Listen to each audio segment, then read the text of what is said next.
Para saudara dan saudari yang Tuhan cintai, selamat pagi dan selamat bertemu lagi dalam renungan harian dari Paroki Santo Fransiskus Assisi Apio, edisi hari Kamis, tanggal 6 Juni 2024, dalam masa biasa yang ke-9. Mengawali hari yang baru ini, kita hendak mendengar dan merenungkan sabda Tuhan. Marilah sebelum kita mendengar dan merenungkan sabda Tuhan, kita berdoa. Dalam nama Bapa dan Putra dan Roh Kudus. Amin. Allah Bapa Maha Pengasih, ajarilah kami memahami doa yang memenuhi hukum-Mu dan membangun manusia baru. Berilah kami cinta kasih kepada sesama, cinta kasih-Mu sendiri yang sejak semula Kau curahkan kepada manusia. Bersabdalah ya Tuhan, kami siap mendengarkan. Terpujilah Engkau Bapa, Putra dan Roh Kudus, kini dan sepanjang segala masa. Amin. Para saudara dan saudari yang Tuhan cintai, sabda Tuhan yang hendak kita dengar dan kita renungkan untuk mengawali hari yang baru ini diambil dari Injil Markus pasal 12 ayat 28b sampai 34. Tuhan bersamamu. Inilah Injil suci menurut Markus. Pada suatu hari, datanglah seorang ahli Taurat kepada Yesus dan bertanya, "Perintah manakah yang paling utama?" Yesus menjawab, "Perintah yang utama ialah, dengarlah hai orang Israel, Tuhan Allah kita itu Tuhan yang Esa. Kasihilah Tuhan Allahmu dengan segenap hati, dengan segenap jiwa, dengan segenap akal budi, dan dengan segenap kekuatanmu. Dan perintah yang kedua ialah, kasihilah sesamamu seperti dirimu sendiri. Tidak ada perintah lain yang lebih utama daripada kedua perintah ini." Berkatalah ahli Taurat itu kepada Yesus, "Guru, tepat sekali apa yang kau katakan, bahwa Dia itu Esa, dan tak ada Allah lain kecuali Dia. Memang mengasihi Dia dengan segenap hati, dengan segenap pengertian, dan dengan segenap kekuatan, serta mengasihi sesama manusia seperti diri sendiri, jauh lebih utama daripada semua kurban bakar dan persembahan."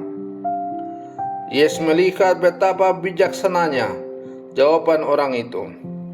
Maka Ia berkata kepadanya, "Engkau tidak jauh daripada kerajaan Allah." Dan seorang pun tak berani lagi menanyakan sesuatu kepada Yesus. Demikianlah sabda Tuhan.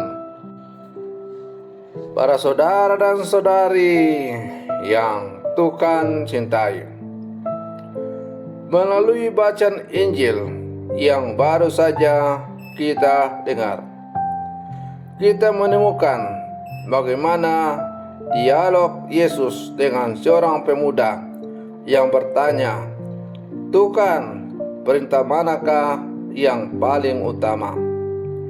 Dan Tuhan menjawab dengan tegas bahwa perintah yang utama adalah kasih kepada Allah dan kasih kepada sesama.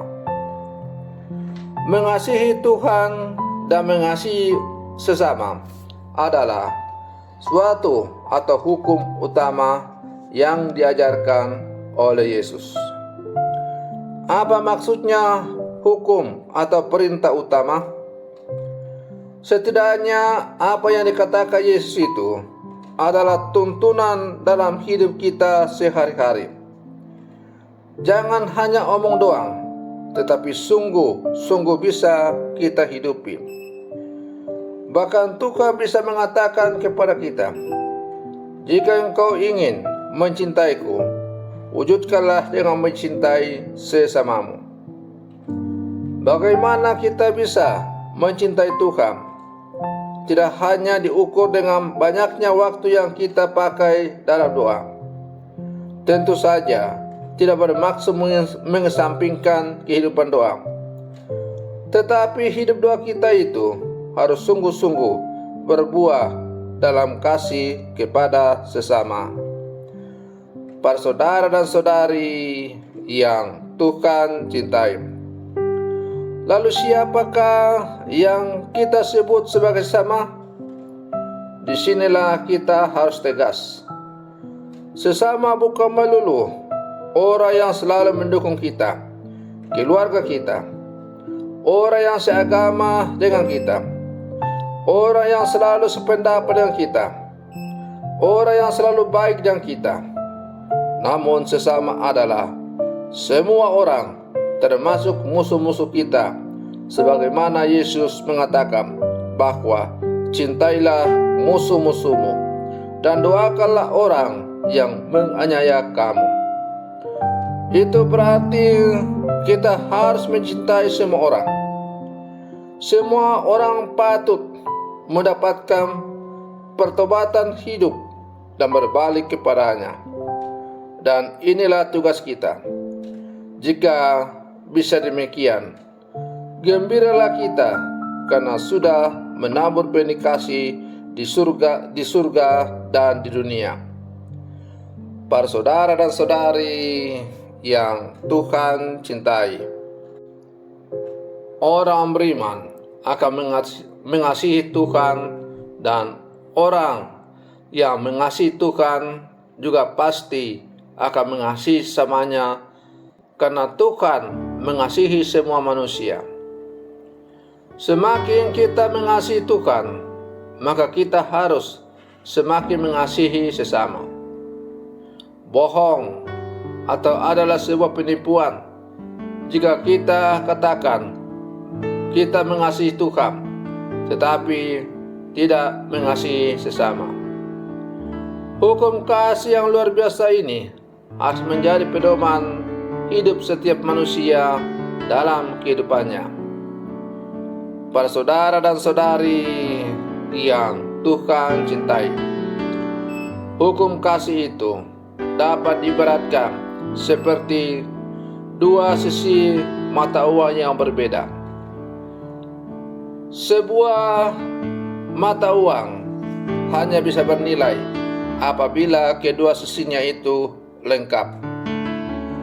Tetapi apabila salah satu sisi dari uang itu tidak ada, maka sudah pasti uang itu juga tidak ada nilainya. Maka demikian pula halnya hukum kasih. Kasih kepada Allah dan kasih kepada sesama manusia adalah merupakan satu kesatuan yang tidak bisa dipisahkan dari hidup kita sebagai orang-orang percaya. Karena itu, sebagai orang-orang percaya, murid-murid Yesus yang hidup bersama sekarang, mari terus kita berlangkah maju bersama mewujudkan kasih dalam dunia ini. Hanya dengan kasih, maka hidup di dunia ini akan selalu damai. Sampai saat ini di berbagai belahan dunia, bahkan mungkin juga yang terjadi di depan mata kita, masih banyak terjadi kejahatan-kejahatan. Itu terjadi karena manusia sungguh tidak melaksanakan perintah kasih sebagaimana yang diajarkan oleh Tuhan. Hukum kasih masih sebatas pada bibir, maka karena baru sebatas pada kata-kata, maka kita bisa lihat dalam kehidupan kita antara apa yang diajarkan oleh Tuhan dengan yang kita lakukan sungguh jauh berbeda. Maka mari terus kita berlangkah maju bersama, terus berusaha menghayati dan melaksanakan perintah kasih dalam kehidupan kita. Semoga kita sebagai murid-murid Yesus yang hidup sampai sekarang semakin dimampukan menjadi duta-duta pembawa kasih dalam seluruh kehidupan ini. Selamat pagi, Tuhan Yesus memberkati.